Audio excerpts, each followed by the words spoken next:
Activités scolaires, cours de renforcement, révision des cours à la maison, boss entre amis, sport et autres, ça, c'est le quotidien de nombreux élèves et étudiants. Et au bout de cette hyperactivité, l'exigence des parents, celle d'obtenir de l'enfant de bons résultats scolaires.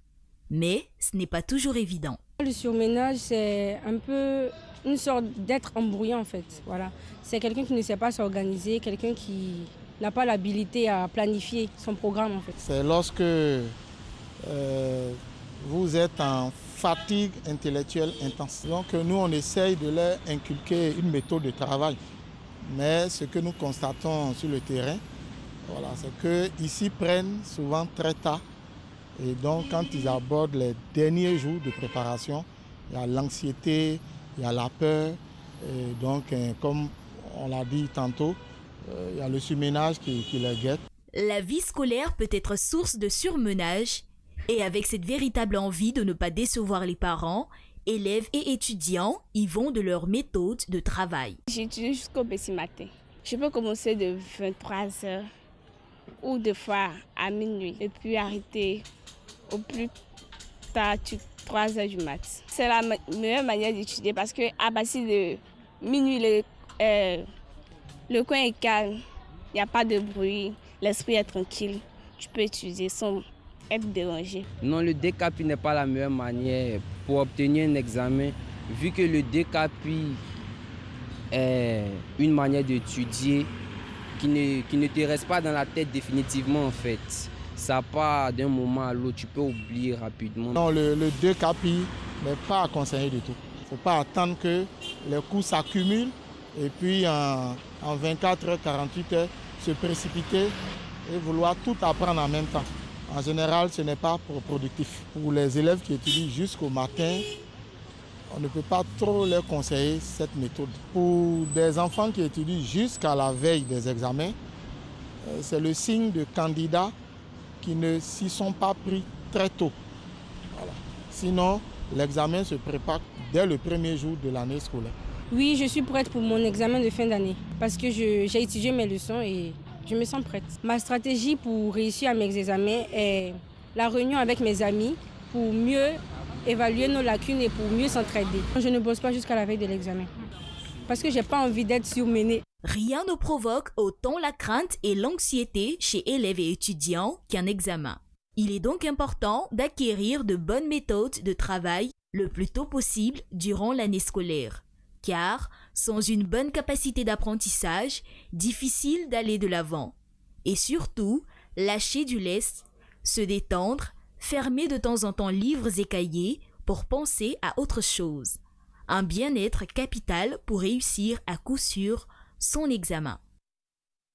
Sur le plateau, juste pour un petit mea culpa, parce que le Discope, c'est vrai que c'est le dernier jour aujourd'hui, mais ce n'est pas encore fini. Vous pouvez partir donc pour participer, vivre cet important moment pour la télévision, pour l'audiovisuel en général, avec un stand de la RT vraiment aux normes très modernes, avec toutes les informations sur tout ce que nous produisons et puis tout ce que nous sommes à même d'apporter au monde entier. On salue toute l'équipe qui est là-bas et tous ceux qui nous regardent en direct depuis le Discope. C'est à quelques mètres seulement de l'aéroport international Félix Houphouët-Boigny. Elle est à quelques centimètres de moi. C'est toujours un plaisir de la voir sur ce plateau. Madame Masson-Guessan, bonjour. Bonjour. Les examens vont commencer, c'est la période. Et là, c'est comme ça, il y a une certaine hantise. D'abord, comment gérer cette hantise-là avant d'aller dans la gestion du surménage?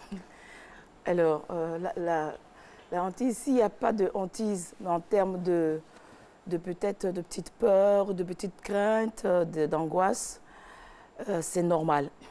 Si on ne l'a pas, c'est qu'il y a quelque chose qui ne va pas. Parce qu'on va à un examen, on va à une compétition. Et la montée de l'adrénaline pour la compétition est utile pour la compétition et pour gagner la compétition. Donc, il faut avoir un peu d'inquiétude, même si on se dit qu'on a été le premier de la classe tout au long de l'année. Les jours qui précèdent l'examen envoient toujours un peu d'angoisse et qui se manifeste avec un peu de stress. Donc c'est normal. Maintenant, le trop-plein de toutes choses est nuisible. Donc il faut y aller en s'organisant et en ne se mettant pas plus de pression qu'il ne faut pour aller à l'examen. Alors, Madame Assou, qu'appelle-t-on surménage? Alors, le surménage, excusez-moi, le surménage, donc, c'est une étape, hein, c'est une étape donc, de saturation, hein, de ce que la personne qui est donc victime de surménage est arrivée à un point où elle ne peut plus rien recevoir et parfois même le ressortir est bloqué. Comme pour dire, le surménage, c'est comme j'ai un vase qui est certainement de grande contenance et élastique. Donc j'y mets un certain nombre de choses jusqu'à arriver à la limite où le vase est trop plein, il est plein, bombé à craquer, et là, à la limite. Et voilà, c'est ça le surménage. Donc on ne peut plus rien y ajouter et on est à la limite donc du débordement. Le débordement, soit qui va faire péter le vase, soit qui va faire couler le liquide, mais c'est là le surménage. Concrètement, un enfant de CM2, oui. Quels sont les signes cliniques, les signes lointains du surménage chez lui, à l'approche des examens? Alors, pour se rendre compte qu'un enfant est en surménage, c'est déjà, il faut l'observer, ça ne s'installe pas comme ça, du jour au lendemain, le surménage. C'est comme pour remplir donc l'exemple du vase que nous avons pris, c'est progressivement que les choses se mettent en place.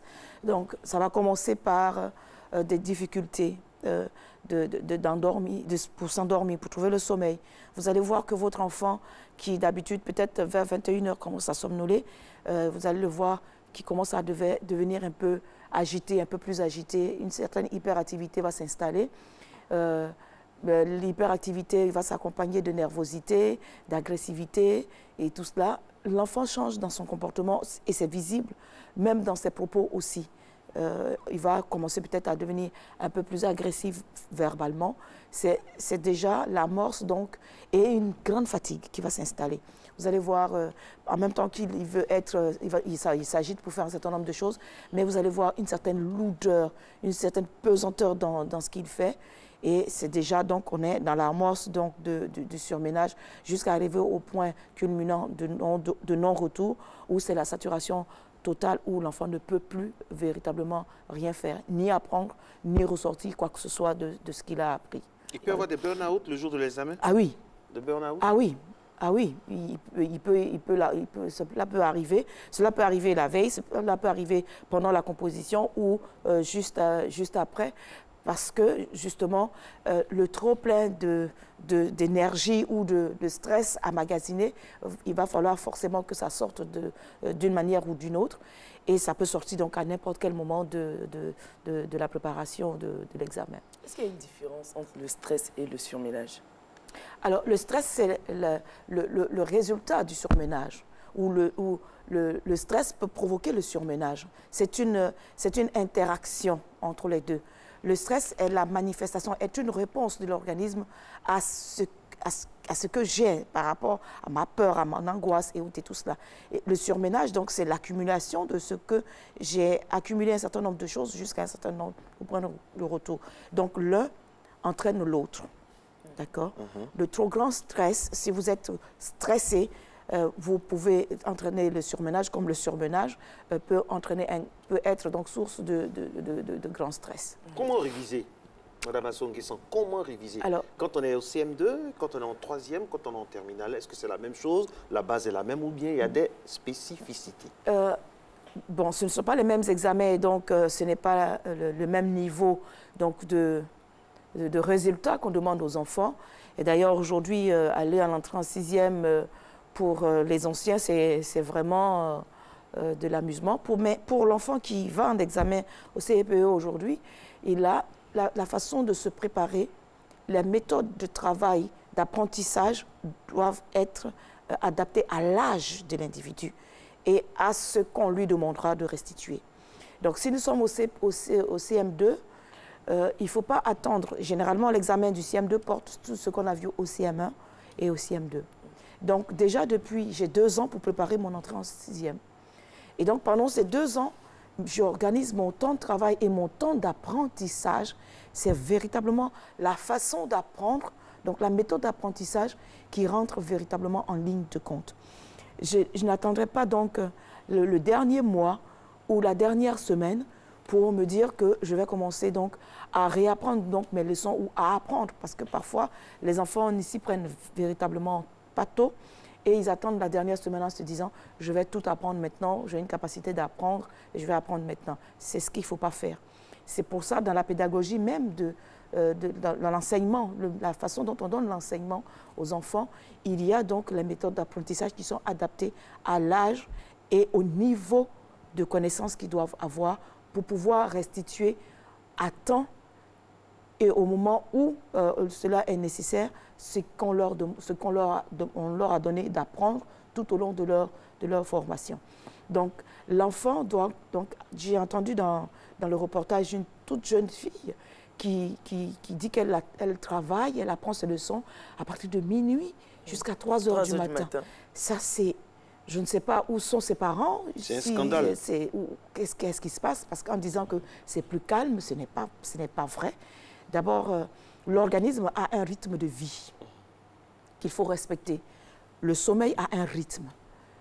Toute notre vie est rythmée par un certain nombre, c'est un programme. Nous sommes une superbe machine qui est programmée et donc il faut respecter le programme de chacun des systèmes qui nous constituent. Le système digestif a une programmation. Le système du sommeil a une organisation. La façon dont il faut, l'apprentissage, c'est une organisation. Et tous ces systèmes se chevauchent pour donner l'être suprême que nous sommes. Donc il faut faire attention. À 3 heures, à 2 heures du matin ou de minuit à 3 heures du matin, il faut dormir. Si un programme spirituel ne vous oblige pas à être debout pour la prière, il faut dormir, reposer le corps et plus particulièrement le cerveau. Donc, il faut absolument proscrire aux enfants, tout jeunes, ou même beaucoup plus... non. Décapi, jamais. Quand nous disons jamais, on dira il ne faut jamais dire jamais. À ceux qui nous regardent de l'extérieur, qui ne connaissent pas le terme. Le décapi, nous sommes tous passés par là, c'est le fait de ne pas dormir. Et donc, le décapi, en fait, c'est une formule mathématique qui concerne le cercle. D'accord? Et donc, c'est commencer donc du matin jusqu'au lendemain et aller au cours sans avoir, non-stop, sans avoir dormi. Et donc, c'est la circonférence totale, les 24 heures sur 24. Ça, on le paye toujours très cash. Le système pour dormir ou le repos, ce sont des choses qu'il ne faut pas. Le crédit de sommeil ou le crédit de repos se paye cash. Généralement, quand on fait le décapi, on se nourrit très mal. On se gave de substances, je ne vais pas citer ici, on se gave de substances qui vont nous maintenir éveillés. Si vous maintenez votre organisme éveillé, alors que le cerveau a déjà enregistré qu'à une certaine heure, je dois m'endormir, et que vous forcez cela, cela vous attend. Cela vous attend de ce que vous avez empêché votre organisme de dormir. Et naturellement, si vous faites cela très régulièrement ou sur 2 ou 3 jours successivement, il y en a même qui vont jusqu'à 1 semaine sur le campus. Ce sont des choses qui se faisaient assez régulièrement. La dernière semaine des examens, on est sur le système décapi et vous voyez des personnes qui ne sont que des ombres d'elles-mêmes, qui sont des vrais zombies, qui marchent, qui font un certain nombre de choses, qui n'ont plus le contrôle de leur corps et encore moins le contrôle de leur cerveau. Madame Assou-Nguesson, oui. Je ne me suis pas préparée tout au long de l'année scolaire. J'attendais la fin de l'année pour faire mon décapi. Aujourd'hui, est-ce que j'ai des chances d'avoir quand même mon examen? Alors, les chances d'avoir l'examen, avoir l'examen ou pas, ne dépend pas véritablement de si j'ai fait un décapi ou pas. Je peux avoir été un très bon élève et le stress fera que le jour de l'examen, j'ai complètement une absence, je n'arrive pas à restituer ce que j'ai appris et naturellement, à la correction, on verra que je n'ai pas fait de bonne production et donc je peux être en situation d'échec et de non-réussite. Mais je peux aussi tout à fait faire comme vous, dans toute l'insouciance et l'inconscience à la limite, de ce que je me dis, au bout d'1 semaine, ça me suffira de réapprendre ce qu'on m'a donné pendant 9 mois. et parfois, généralement, l'examen ne porte jamais sur ce qui s'est passé dans les 9 mois, mais il faut aller chercher l'année précédente et tout cela. Donc, je peux le réussir parce que, comme nous disions tout à l'heure, ce n'est pas forcément... c'est être capable de restituer ce sur lequel on vous a posé une question. Donc, par chance, vous pouvez donc, en faisant votre 2 capis ou en accumulant et restant le dernier jour, vous pouvez arriver à l'examen et avoir un sujet dont vous vous souvenez. Si vous vous souvenez de ce qui est demandé, vous pouvez le rendre. Et donc, vous pourrez dire que votre 2 capis a marché, mais non, c'est juste un coup de chance. Il n'est pas conseillé donc de rester accumulé, ne l'avoir pas fait, c'est se mettre en danger, et en danger véritablement. C'est même une attitude, si nous poussons plus loin, c'est une attitude suicidaire, d'accord? De dire que je vais attendre le dernier moment pour aller à l'examen. C'est tout au long de l'année qu'il faut donc commencer à préparer. Il s'agit donc d'une bonne organisation.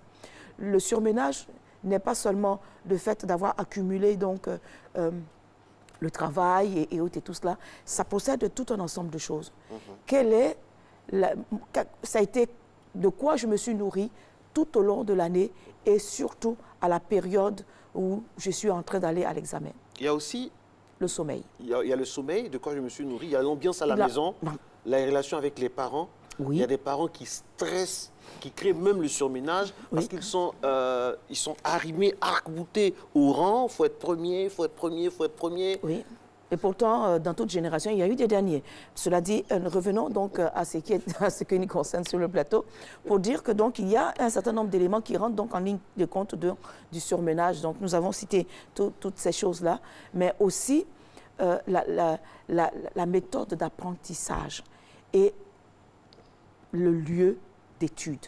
Si je suis dans un établissement qui n'est pas très bien structuré, où il manque de tout, il y a beaucoup de nuisances. La nuisance donc autour de l'établissement ou même à l'intérieur de l'établissement, c'est un établissement où les élèves sont super agités, où il y a de l'agressivité, où il y a de la violence et tout cela. Tous ces facteurs peuvent conduire, donc combinés, peuvent conduire au surmenage. Donc il faut faire le nettoyage ou l'équilibre entre tous ces différents facteurs pour donner le maximum de chances déjà de bien se porter, parce pour éviter le surménage, il s'agit de bien se porter. Et bien se porter, c'est qu'est-ce que je mange, où je dors, comment je dors, combien de temps je dors, comment est-ce que j'étudie, est-ce que j'ai le matériel dont j'ai besoin pour travailler tout au long de l'année. Si je n'ai pas eu les livres pour travailler et que je suis obligée chaque fois d'aller chez des voisins ou d'aller chez des amis loin de la maison, et tout cela, tous ces facteurs vont conduire donc l'enfant à une situation de surménage. Il faut donc, dès le début de l'année, sachant que notre enfant va aller à l'école pour un examen à la fin de l'année, lui donner déjà les moyens nécessaires pour aborder donc sereinement l'année scolaire. En abordant sereinement l'année scolaire, il a des chances de mieux s'organiser et aller donc naturellement plus serein à l'examen parce qu'il aura eu le temps de tout apprendre. Généralement, ce que nous pouvons conseiller, c'est donc de pouvoir faire des breaks, c'est-à-dire des arrêts. À un moment donné, il faut s'arrêter. Aérer l'esprit. Aérer l'esprit. Il faut, et l'élément montre bien des garçons en train de jouer au foot, mais il faut accorder aussi aux jeunes filles le temps de se reposer, d'aller jouer à la marelle si elles ont envie de jouer, ou au foot aussi si elles ont envie d'aller jouer au foot, ou de faire autre chose, aller à la natation. Voilà quelque chose qui est très bien pour un temps de relaxation. Il faut aller à la natation, mais si on ne sait pas nager, il faut faire des choses agréables, des choses qui nous mettent donc en repos, dans une activité, une petite lecture d'autres choses, non pas les cours, mais des choses, peut-être des dessins animés ou des bandes dessinées ou une belle histoire que la grand-mère ou la tante ou quelqu'un peut nous raconter, un environnement récréateur, revivifiant et qui va nous redonner donc, comme pour recharger notre batterie. Et quand nous allons à l'examen ou quand nous revenons plonger la tête dans nos cahiers, nous sommes plus à l'aise parce que nous avons été ressourcés.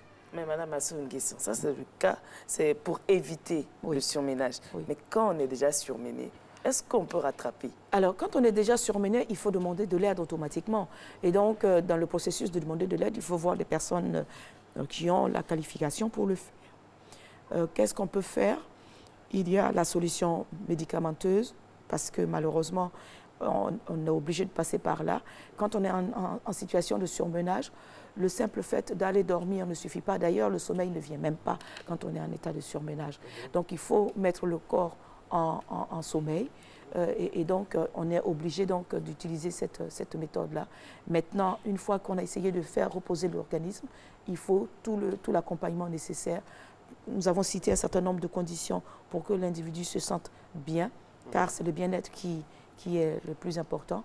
Et donc, mettre les choses, combler ce qu'il y a à combler pour que très rapidement, la personne retrouve donc sa sérénité et sa santé. Généralement, celui qui est surmené ne se sait pas surmené. Donc, comment demander de l'aide?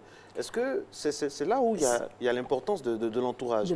Entre le répétiteur, les parents, les tontons, tous ceux qui interviennent à un moment ou à un autre, parfois aussi, est-ce que ça peut pas mélanger l'esprit de l'enfant? C'est vrai que malheureusement, beaucoup de parents que nous sommes, nous faisons cette erreur-là, de penser que tous les enfants ont besoin d'un répétiteur, qu'il faut la veille de la semaine ou les 2 semaines le priver de toutes les autres choses, en disant, bon, et comme il est en période d'examen, les tâches de la maison, il faut qu'il soit véritablement concentré sur son examen. C'est ce qu'il ne faut pas faire, justement. C'est ce qu'il ne faut pas faire, justement. Donc, il faut déjà avoir l'œil assez exercé. Donc, il faut être véritablement être en contact avec son enfant. Il faut le surveiller. Il faut le surveiller, oui, et veiller sur lui, parce que c'est une nuance. Veiller donc sur ce qu'il fait et comment est-ce qu'il se comporte, de telle sorte que quand vous voyez votre enfant qui commence à s'affaisser, qui commence à traîner les pas, qui sent de la lourdeur et tout cela, dire que c'est un signe déjà de grande fatigue qui s'annonce. Donc, si on dit la fatigue, le surménage n'est pas très loin. Il faut donc, dès cet instant-là, amener l'enfant à se reposer tant qu'il est possible qu'il puisse se reposer. Donc, l'amener à se reposer. Le répétiteur peut voir cela, parce que si on prend un répétiteur, c'est peut-être parce que nous, on n'a pas les compétences ou on n'a pas le temps de le faire. Donc, il faut pouvoir observer l'enfant et le moindre signe, alerter donc qu'il faut alerter, si c'est le répétiteur, donc alerter donc les parents pour que les parents puissent prendre donc les dispositions pour aider rapidement l'enfant avant d'en arriver au surménage. Les amis aussi sont très importants parce que l'ami peut remarquer que il est devenu bizarre, que vous dormez en classe, que l'attention a changé, on tremble un peu, tout ça. Ça, c'est très important également. Oui, il est devenu bizarre, il ne ressemble plus à ce que nous connaissions. Il est devenu peut-être violent ou il est trop retiré, ainsi de suite. Il a des comportements qu'on ne comprend pas. Il y a la drogue aussi de plus en plus dans nos écoles. Malheureusement, nous avons voulu éviter d'en parler, mais malheureusement, il y a toutes ces choses qui sont proposées à nos enfants, même déjà au niveau primaire, et c'est véritablement, c'est pour cette raison que nous disons, il faut veiller sur, d'accord? Il faut surveiller, mais veiller sur ce que fait l'enfant et ce que l'enfant a chaque jour pour lui éviter donc d'entrer dans ce processus-là.